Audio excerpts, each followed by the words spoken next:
తెలంగాణలో శీతాకాల అసెంబ్లీ సమావేశాలు ఈరోజు ప్రారంభమయ్యాయి. మొత్తం మీద బీఆర్ఎస్ అధినేత కేసీఆర్ గారు అసెంబ్లీకి రారు అని అన్నారు. మొత్తానికి వచ్చారు. మరి ఆయన చెప్పినట్లు వచ్చి తోలు తీస్తా అన్నారు, కానీ మధ్యంతరంగానే వెళ్ళిపోయినట్టు తెలుస్తా ఉన్నది. దీనిపైన కాంగ్రెస్ పార్టీ అధికార ప్రతినిధి కాల్వ సుజాత గారు ఏమనుకుంటున్నారో ఆమె మాటల్లోనే అడిగి తెలుసుకుందాం. నమస్కారం మేడం. నమస్తే మేడం, మీరే అన్నారు కల్వకుంట్ల చంద్రశేఖరరావు గారు రారు అసెంబ్లీకి అన్నారు, వచ్చారు మేడం. మరి దీన్ని ఎలా చూస్తారు మేడం? రారు అనడం వేరే, వచ్చి సంతకం పెట్టి వెళ్ళిపోవడం వేరే. నేను అప్పుడే చెప్పిన, ఎన్నో ఛానళ్ళల్లో మాట్లాడినప్పుడు చెప్పిన, కేసీఆర్ వస్తాడు కానీ ఆయన శాలరీ కోసం 6 నెలలకు ఒకసారి వచ్చి డిస్క్వాలిఫై అయిపోతాడు, ఎమ్మెల్యే సస్పెండ్ అవుతాడు కాబట్టి 6 నెలలకు ఒకసారి వచ్చి సంతకం పెట్టి పోతాడు అన్న. నేను అన్న మాటలు తూచా తప్పకుండా పాటించిండా లేదా కేసీఆర్? అదే జరిగింది. ఇంకొక 6 నెలలకు మళ్ళీ ఒక సమావేశం ఉంటే మళ్ళీ వస్తాడు, మళ్ళీ పోతాడు. ఎందుకంటే ఆయన సస్పెన్షన్ని కాపాడుకుంటున్నాడు, శాలరీని రెగ్యులర్గా రావాలని చూసుకుంటాడు. ఒక ఎమ్మెల్యేగా ఉన్నా, ప్రతిపక్ష హోదా ఉన్నా అని నిలబెట్టుకోవడం తప్పించి ఇంకోటి ఏమైనా చేస్తాడా అని, అక్కడ ఏదైనా మాట్లాడతాడని సభ అంతసేపు జరిగినా వచ్చిండు, కూర్చున్నాడు. మా ముఖ్యమంత్రి గారు గౌరవంగా, మాజీ ముఖ్యమంత్రి, తొలి తెలంగాణ ముఖ్యమంత్రి, 10 ఏళ్ళు తెలంగాణని పరిపాలించినటువంటి ముఖ్యమంత్రి, తప్పో చెడో ఏదో చేసినా కూడా మా గౌరవాలు మాకు ఉంటాయి, మేము ఇవ్వాల్సిన మర్యాదలు ఇస్తాము అని వాళ్ళ తండ్రిలాగా వాళ్ళ కొడుకులాగా మేము బిహేవ్ చెయ్యము అనేది ఈరోజు అసెంబ్లీ సాక్షిగా రేవంత్ రెడ్డి గారు స్వయాన ఒక ముఖ్యమంత్రి, మాజీ ముఖ్యమంత్రికి, ప్రతిపక్ష నాయకునికి, కేసీఆర్ని లేచి గౌరవంగా మర్యాదగా వెళ్ళి ఆయనకి విషయం చెప్పడం మనం చూసినాం. ఈ మర్యాదని వాళ్ళు కాపాడుకున్నారా? వెనకాల కూర్చున్నటువంటి దుర్మార్గులు చూసినాం మనం. ఇదంతా పక్కన పెడితే మీరు అడిగినటువంటి ప్రశ్నకి కేసీఆర్ వచ్చి మరి తోలు తీస్తా అన్నాడు. తోలు తీయకపోయి, తాట తీయకపోయి, సంతకం పెట్టి వెళ్ళిపోయి. మేము ఏదంటామో అదే నిజమైతే తప్పి కేసీఆర్ మరి తోలు తాటా తీసేది ఉంటే ఎందుకు కూర్చోలే సభలో?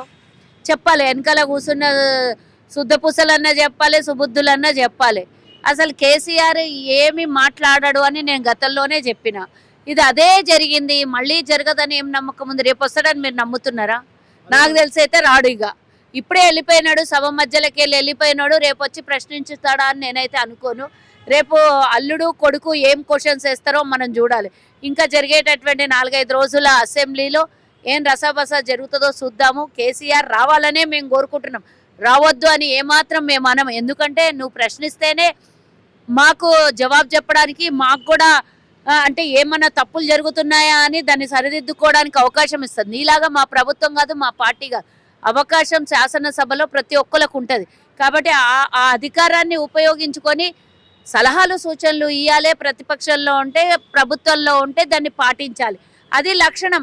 కాబట్టి ఒక శాసనం నిర్మాణమైనటువంటి మన దేశ రాజ్యాంగంలో దాన్ని ఎవరు కూడా తప్పు పట్టారు, రావద్దని ఎవరు కూడా అన్నారు. వాళ్ళే గింజుకొని చించుకొని వస్తాడు, పులి వచ్చింది బయటికి వచ్చింది, తోలు తీస్తాడు, వాతలు పెడతాడు, చేతనైతలేదు, ఓ ఇక నోటికి వచ్చినంత మాట్లాడు.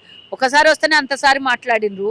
ఎందుకోసం అంతగానం ఆవేశం తగ్గించుకొని వాస్తవాల్లోకి వస్తే బాగుంటుంది. ఇప్పటికైనా, ఇప్పటి వరకు మీ వల్ల ఎన్ని తప్పిదాలు జరిగినాయో కనీసం దాన్ని అంటే ఏమంటారు గుర్తు చేసుకొని అన్నా, కనీసం చేసినటువంటి తప్పిదాల కన్నా మేము ఈ తప్పిదాలు చేసినాం, ప్రజలు మమ్మల్ని చీకొట్టిండ్రు, ఈ తప్పులు చేసినాము, మేము ఈరోజు ఈ తప్పుల మాటలు మాట్లాడినాము, ఇవి రేపటి నుంచి మాట్లాడొద్దు, మేము మోసం చేసినాము, ఇవి రేపటి నుంచి సరిదిద్దుకుందాము అనే ఆలోచనలు ఎక్కడ కూడా ఉండరు. మాటకు మాట, ఒక్క మాట మాట్లాడితే 100 గలీజ్ మాటలు. ఒక్కటంటే జవాబు చెప్పని రాకుండా గాయ చేసుడు, ఇది తప్పించి వాళ్ళకి మిగిలింది ఏమీ లేదు. కానీ ఇప్పటికైనా బుద్ధి తెచ్చుకొని మారితే బాగుంటుందని మేము కోరుకుంటున్నాం. ప్రజలకి మార్పు, ఏదైనా తప్పు ఎవరి వల్లనన్నా జరుగుతుంది, కానీ క్షమించరాని తప్పు చేశారు మీరు. ఆ క్షమించరాని తప్పు కోసమన్నా కనీసం ఇప్పుడన్నా దోవలో నడుచుకుంటే బాగుంటుందని అందరినీ హెచ్చరిస్తున్నా నేను. రైట్ మేడం, అసెంబ్లీలో ఒక ఆసక్తికరమైన పరిణామం అయితే చోటు చేసుకున్నాం మేడం.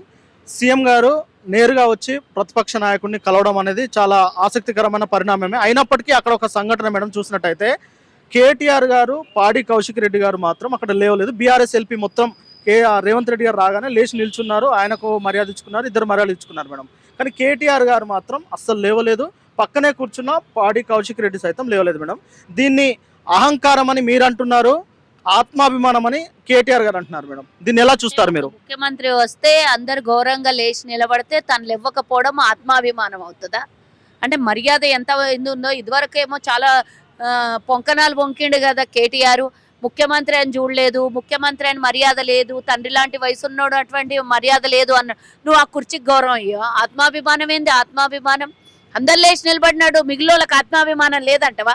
అంటే మీ వాళ్ళే, మా వాళ్ళని విడిచిపెట్టు, మా వాళ్ళు అందరు ఎలాగో గౌరవం ఇస్తారు, కానీ మీ వాళ్ళు, మిగతా వాళ్ళు, మీ ఇద్దరు తప్పించి మిగతా వాళ్ళు 25 మంది లేచి నిలబడ్డప్పుడు నీకేం బాధ? లేచి నిలబడ్డానికి సరే అంటే నువ్వు అన్నమాట, లేచి నిలబడ్డప్పుడు నీకు ఆత్మాభిమానం అడ్డం వచ్చిందేమో, కానీ నిలబడిన వాళ్ళు అందరు లేచి నిలబడిన వాళ్ళకి ఆత్మాభిమానం లేదని ఒప్పుకుంటున్నావా, లేకపోతే వాళ్ళు మీరు చెప్పినట్టు వినలేదని ఈ మాట అంటున్నావా? నాకు అర్థం కాలేదు. కానీ ఎక్కడనో గాలికి వచ్చి గబుక్కున ఎమ్మెల్యే, గబుక్కున మంత్రి అయినప్పుడు ఆచారాలు పద్ధతులు ఎక్కడి నుంచి తెలుస్తాయి? అంచెలంచెలుగా ఎదిగి కష్టపడి ఎదిగితే తెలుస్తుంది. తండ్రి చాటు కొడుకుని తండ్రి పేరు చెప్పి బతుకటోడు అంటే గిట్టనే ఉంటుంది. మర్యాదలు సభ మర్యాదలు తెలియదు, కనీసం గౌరవం తెలియదు, ఆత్మాభిమానం అంట.